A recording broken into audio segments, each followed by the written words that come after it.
दोस्तों नमस्कार। आपकी अपनी आवाज़ द सरकारीकरण चैनल पर हम एक बार हाजिर हैं।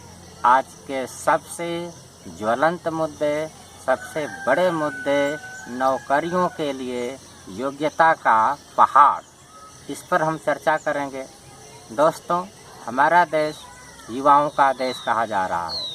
यहाँ की आबादी में युवाओं की संख्या सबसे अधिक है और यहाँ बेरोजगारी की समस्या भी बहुत ही ज़्यादा बढ़ती चली जा रही है। दोस्तों, आज के जो इस महीने जो आंकड़े जारी किए गए हैं दूसरे स्रोतों से, सरकारों ने तो आंकड़े जारी करना बंद कर दिया है पिछले 1-2 सालों से। या जो लोकसभा का चुनाव हुआ था ठीक उस समय से ही बेरोजगारी के सरकारी आंकड़े जारी नहीं हो रहे हैं, लेकिन कुछ निजी एजेंसियां हैं, अगर उनकी बात मानी जाए तो इस कोरोना काल में बेरोजगारी जो है वो लगभग 14% हो गई है। और अगर इससे वास्तविकता में देखिए, गांव में आकर उसका सर्वे कीजिए, छोटे छोटे कस्बों में जाकर देखिए तो शायद यह दर और बढ़ जाएगी। ऐसे में सवाल उठता है कि क्या नौकरियां वास्तव में हमारे युवाओं के लिए इतनी मुश्किल हो जानी चाहिए? सिर्फ बीमारी के कारण ही ऐसा हो रहा है? नहीं, पहले से ही 2014 के पहले से ही यहाँ बेरोजगारी दर जो है कभी 5%, कभी 7%, कभी 9%, कभी 11%, कभी 13, कभी 14 रही है। ऐसा क्यों है? साथियों, आपको मालूम है कि हमारे देश में जो जीडीपी है वह इतनी कम नहीं है कि लोगों को रोजगार नहीं दिया जा सकता। जीडीपी तो हमारी जो है इस वक्त लगभग 8,000 रुपये प्रति व्यक्ति प्रति महीना है। लेकिन सवाल ये है कि इस जीडीपी का इस्तेमाल अपने देश की बेरोजगारी को दूर करने के लिए क्यों नहीं किया जाता? क्या अगर किसी घर में मान लीजिए कि 100 लोग हैं और उस घर की आमदनी 8,000 रुपये प्रति व्यक्ति है तो 80,000 रुपये की आमदनी हो गई। तो अगर 8,000 एक व्यक्ति को दिया जाए तो क्या एक महीना वह थोड़ा सुकून से नहीं जी सकता? मुझे लगता है कि अभी तक की जो महंगाई है उस पर एक आदमी, सिर्फ एक आदमी अपने के लिए हो तो 8,000 रुपये की आमदनी उसको एक मध्यम वर्गीय जिंदगी दे सकती है। कम से कम निम्न मध्यम वर्गीय जिंदगी तो आसानी से दे सकती है। तो साथियों, तब बात क्या है कि इतनी अच्छी जीडीपी रहने के बावजूद हमारे देश में करोड़ों की संख्या में युवा बेरोजगार हैं। युवा भटक रहे हैं, कभी नौकरियों का फार्म निकलता है तो कभी कोर्ट चला जाता है, कभी परीक्षाएं हो जाती हैं लेकिन रिजल्ट नहीं आता। रिजल्ट आ भी जाता है तो नियुक्तियां नहीं दी जाती। नियुक्तियां मिल भी जाती हैं तो विभिन्न तरीके के कोर्ट के चक्कर में वो फंसी रह जाती हैं। आए दिन इस सवाल को लेकर युवाओं की तरफ से धरना प्रदर्शन चलता रहता है। अभी कुछ दिनों पहले इलाहाबाद में यानी प्रयागराज में 60,000 से अधिक युवाओं ने रोजगार को लेकर, सरकारी नौकरियों को लेकर प्रतिवाद किया, मार्च निकाला और यह दूसरे नंबर पर ट्रेंड करता रहा। अब सोचने की बात यह है कि सिर्फ प्रयागराज का यह मामला था तो पूरे देश में कितने करोड़ युवा जो हैं अपने नौकरी पाने के लिए, जो डिग्री के बाद जो नौकरी की तलाश में हैं, वो कितनी बड़ी जलालत झेल रहे हैं। और उनको सोचिए कि जो नियुक्तियां का इंतजार कर रहे हैं लेकिन नियुक्तियां नहीं हो रही हैं। हजारों लाखों पद स्कूलों में, कारखानों में, सरकारी संस्थाओं में वो खाली पड़े हुए हैं, वो पद भी नहीं भरे जा रहे हैं। क्यों ऐसा हो रहा है?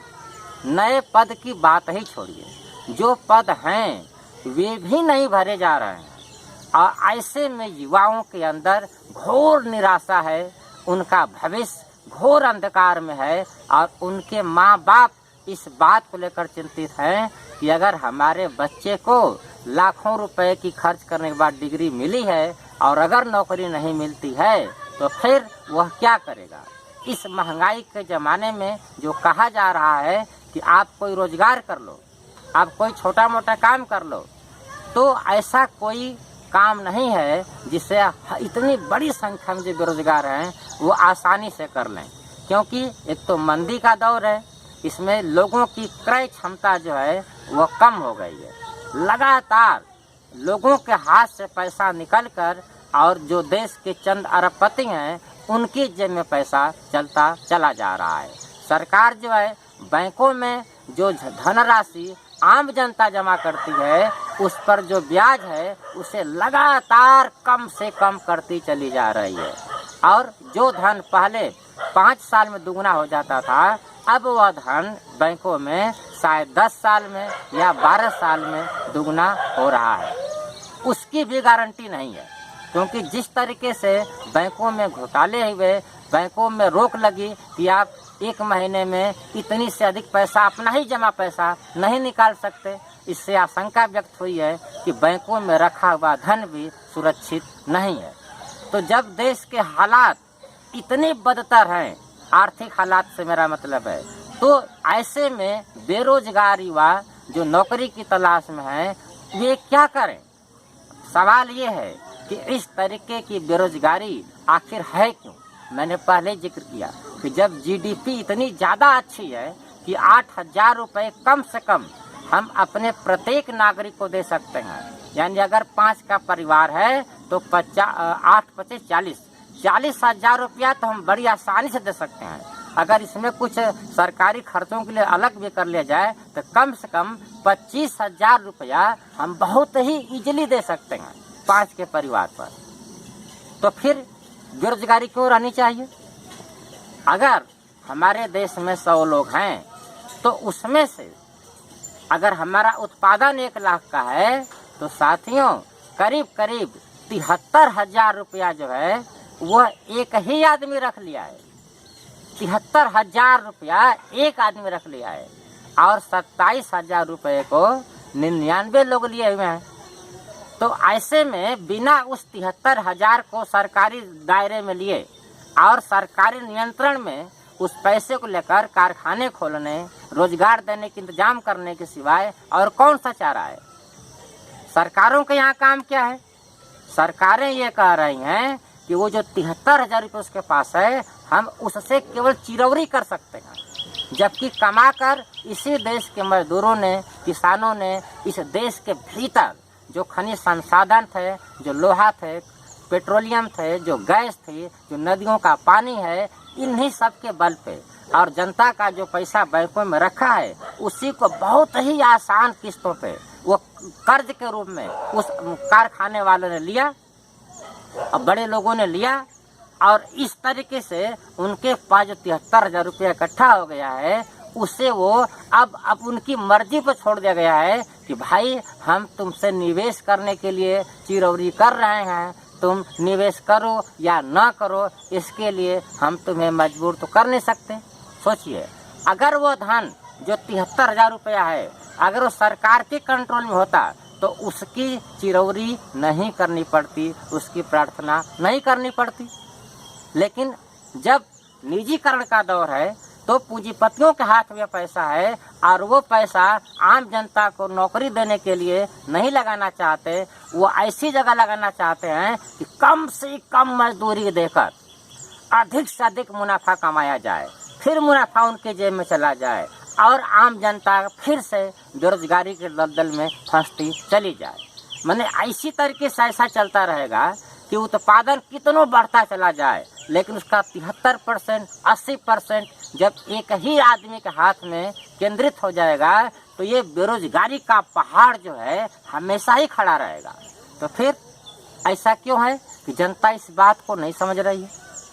साथियों, ये कहा जाता है कि जो अमीरों का तर्क है, अरबपतियों का तर्क है, और चूंकि अरबपतियों के हित में सरकार काम कर रही है, इसका उदाहरण ये भी आप देखेंगे कि इसी हफ्ते अमर उजाला में छपा था कि देश के 14 इलेक्टोरल ट्रस्टों में से 7 ट्रस्टों ने अपने चंदे का बंटवारा का जो उनका ब्यौरा है उसे जारी किया। उसके अनुसार भाजपा जो वर्तमान में केंद्र में और कई राज्यों में सत्ता में है, उसे लगभग 76% मिला। करीब करीब 245 करोड़ रुपया जो है उसे ही मिल गया, और 15% कांग्रेस को मिला, और 6% में जो बचता है वो पूरे देश के छोटी छोटी पार्टियों को मिला। इसका मतलब कि अरबपतियों ने जो बड़ा हिस्सा 76% केवल बीजेपी को दिया और 15% कांग्रेस को दिया, तो ये जो 76% अकेले पा गए हैं उन्हीं का धन बढ़ाने के लिए काम करेंगे, नहीं तो उनको चंदा इतना अधिक क्यों मिलेगा। तो साथियों, तो उनके तर्क जो है वो आम जनता को अपना तर्क समझाते हैं, यह कहते हुए कि देश में योग्यता की कमी है। पहले कुछ साल पहले केंद्रीय मंत्री संतोष गंगवार ने यह बात कहा था कि उत्तर प्रदेश के युवाओं में योग्यता नहीं है, नौकरियां इनको कैसे दी जाए। ऐसे ही जो DNA करके सुधीर चौधरी साहब आते हैं, वो भी आंकड़े देकर बतला रहते थे इतनी बड़ी परसेंटेज के युवाओं के पास नौकरियां पाने की योग्यता ही नहीं। अब सवाल उठता है कि आपने योग्यता का पहाड़ कितना ऊंचा खड़ा कर दिया। मैं उदाहरण देता हूँ कि कक्षा 1 के बच्चे को पढ़ाने के लिए इतना ही होता है कि वह ABCD अ आ इ ई छोटी बड़ी क ख ग घ इस तरह की चीज़ें सीख ले। LKG के बच्चे को या 1 के बच्चे को वो थोड़ा वो ऐसे पढ़ ले कि अब घर चल कलम पकड़। तो साथियों, इतनी सी बात पढ़ाने के लिए तो जो लड़के इंटर तक के बच्चों को मैथ, साइंस, इंग्लिश, इतिहास, भूगोल पढ़ा रहे हैं और वनडे एग्जाम की तैयारी करा रहे हैं अपने कोचिंगों में, क्या वो योग्य नहीं है कक्षा 1 के बच्चे को पढ़ाने के लिए?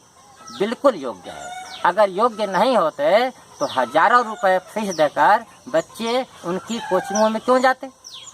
लेकिन अगर सरकारी नियमों को देखा जाए तो बच्चे को अ ब स क ख ग घ राम उठ बाजा बजा तबला ला घर चला इतना पढ़ाने के लिए उनको सुपर टेट की डिग्री चाहिए। क्यों ऐसा हुआ? यहाँ योग्यता की बात नहीं है, यहाँ सवाल है छांटने का। जब नौकरियां कम कर देंगे तो ज़्यादा उम्मीदवार आ जाएंगे, एक सीट पे एक हजार, या कहीं कहीं तो ऐसा आता है कि 300 सीट और 30 लाख उम्मीदवार। तो उनको छांटना है, और छांटने का नियम ऐसा लगाएंगे, ऐसा ज़्यादा कठिन बना देंगे, ऐसी छननी लगा देंगे कि उसमें से कुछ ही बूंद टपके और जो लोग उससे वंचित हो जाएंगे वो अपने को कोसेंगे कि हमने यह परीक्षा क्वालिफाई नहीं की, इसीलिए हम ही जिम्मेदार हैं। यही तर्क सरकार उनके दिमाग में डालना चाहती है, और बहुत सारे युवाओं में यह बात फैल गई है कि हम इस परीक्षा को क्वालिफाई नहीं कर पा रहे हैं। अब सोचिए कि जब पहले देश की आबादी कम थी तो सरकारी नौकरियों की भरमार थी। क्यों ऐसा हुआ? गरीबी थी देश में, देश की GDP बहुत कम थी। देश की GDP इतनी ज़्यादा कम थी कि गाँव में प्राइमरी स्कूल जो है 5-6 गाँवों पर एक स्कूल होता था, और पूरे ज़िले में 1 या 3 या 4 डिग्री कॉलेज होते थे, और इंटर कॉलेज भी जो है शायद पूरे ब्लॉक में 1 या 2 ही होते थे। तो ऐसे जब गरीबी थी देश में, तब सरकारी नौकरियां देने के लिए पैसा कहाँ से था सरकारों के पास? जब GDP बहुत कम थी तब हमारे देश के नागरिकों को सरकारी नौकरियां देने के लिए पैसा इन सरकारों के पास कहाँ से आता था? और आज जब हमारी GDP 8,000 प्रति व्यक्ति है, तब कहा जा रहा है कि सरकार इतने लोगों को पैसा कहाँ से देगी। कोई ये नहीं पूछ रहा है कि अगर ये सारी चीज़ें सरकारी रहती हैं, जितना कि प्राइवेट हो गया है, तो क्या आप 15,000 रुपये की 20,000 रुपये महीने की नौकरी पुरानी पेंशन के साथ नहीं दे सकते थे? बिल्कुल दे सकते हैं, लेकिन आपकी नीयत का सवाल है। आपकी नीयत ये है कि ज़्यादा से ज़्यादा चीज़ें प्राइवेट को बेच दिया जाए, जैसा कि विश्व बैंक, अंतर्राष्ट्रीय मुद्रा कोष या विश्व व्यापार संगठन ऐसी 3-4 संस्थाएं कह रही हैं कर्जा दे देकर अपनी शर्तें लाद रही हैं। तो साथियों वहाँ से जो निर्देश आ रहा है कि सरकारों को चाहिए कि जनता को सरकारी नौकरी न दें या बहुत कम दें, ये सारी चीज़ें जो हैं वो बाजार के हवाले कर दें।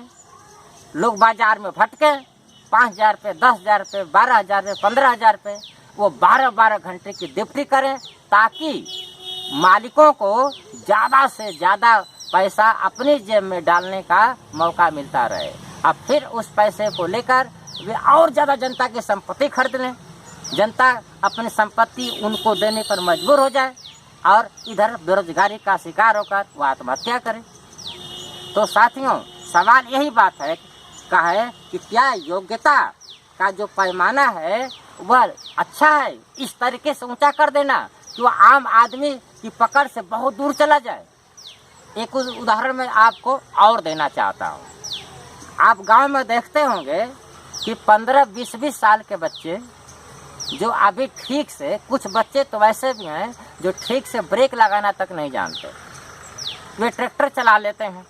बड़ी संख्या में हर गांव में जो है आपको 20-30 ड्राइवर मिल जाएंगे ट्रैक्टर चलाते हुए, स्कॉर्पियो, बोलेरो चलाते हुए। लेकिन सोचिए कि अगर यही नौकरी सरकार निकालती कि हमें 20-25 ट्रैक्टर ड्राइवरों की ज़रूरत है और वो कह देती कि इसके लिए आपको कम से कम बीएससी स्तर की डिग्री चाहिए और आपको जो इंजीनियरिंग है उसमें आपको 4 साल का डिप्लोमा का कोर्स चाहिए। उसके बाद वह 2 परीक्षा लेती, एक लेती वो जीएस का और दूसरी लेती वो इंजीनियरिंग का। उसके बाद इंटरव्यू लेती, उसके बाद उनको जब छांटती तो आप देखते कि इस परीक्षा के चलते शायद अगर उसके पास 10 ही पद हैं, अब 10 लाख लड़कों ने फार्म भर दिया है, सबको ड्राइवरी का ढंग है, सभी ट्रैक्टर चलाना जानते हैं, लेकिन चूंकि वो उस डिग्री के थ्रू नहीं आ पा रहे हैं, सिर्फ 10 ही लोग सेलेक्ट होंगे। अब बाकी लोग सोचेंगे कि हमने तो यह परीक्षा पास ही नहीं कर पाया, इसीलिए हमारा क्या दोष। वो ये बात नहीं पकड़ पा रहे हैं कि सरकार को 10 ही लेना था, तो बाकी लोग को छांटने के लिए उसने ये तरीके निकाले हैं। अगर देश को 1000 ड्राइवरों की जरूरत रहती और सिर्फ 700 फार्म आते, तब क्या होता? तब सरकार जो योग्यता का पैमाना है उसको बहुत ही कम रख देती। वो सिर्फ यही कह देती कि ठीक है, जो सड़क पे या खेत में ट्रैक्टर चला कर दिखला देगा उसे नौकरी मिल जाएगी। और तब आप देखते कि जितने लोग फार्म भरे थे सबको नौकरी मिल जाती। लेकिन सरकार ने क्या किया? सरकार ने ये किया कि सिर्फ 10 का वैकेंसी निकाला और बाकी जो उस लायक थे उनको बाहर निकालने के लिए तरह तरह के हथकंडे योग्यता के नाम पे अपनाया। इसीलिए देश में बहुत सारे लोग योग्यता रखते हुए भी नौकरियां नहीं पा रहे हैं, क्योंकि वैकेंसियां बहुत कम निकाली जा रही हैं। और वैकेंसियां बहुत कम इसलिए निकाली जा रही हैं कि सरकारों ने सरकारी संस्थाओं को अपने हाथ से निकालकर बड़े बड़े अरबपतियों को दे दिया। और ऐसा इसलिए दिया कि अरबपतियों ने अपने धीरे धीरे जो चंदे थे उसके बल पर सारी राजनीतिक पार्टियों को अपने पक्ष में खरीद लिया है। साथियों, इसलिए योग्यता का सवाल जो है वह सवाल वैसे नहीं है जैसे वो बतला रहे हैं। योग्यता का सवाल आप अपने तरीके से सोचिए कि क्यों यह देश जब गरीब था तो इतनी बड़ी सरकारी नौकरी निकलती थी कि कोई अनपढ़ आदमी भी सड़क पर मिट्टी फेंक कर और जब बुढ़ापे में घर लौटा तो वो कई हजार की पेंशन लेकर लौटा और वह अपने बुढ़ापे को इज्जत के साथ काट रहा है। ऐसे ही कोई भी आदमी जो कोयलरी में गया, वहाँ पर बहुत कठिनाई से काम किया, वो लौटा तो वो भी कई हजार की पेंशन के साथ। इसी तरीके से जो रेलवे की पटरियों को हथौड़ी से ठोंकते थे वो भी जब लौटे तो पेंशन लेकर लौटे। तो उतनी कम योग्यता के लोग ट्रेन में ड्राइवर हो गए।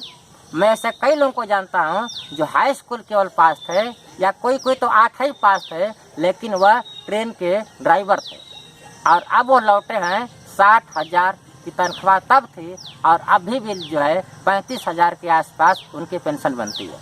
तो साथियों, अनपढ़ आदमी भी ड्राइवर बन गया, ड्राइवर हो गया। जैसे कि मैंने बताया कि गाँव में लोग जो हैं, बहुत सारे लोग कम पढ़े लिखे हैं लेकिन वो तरह तरह की गाड़ियाँ चला लेते हैं।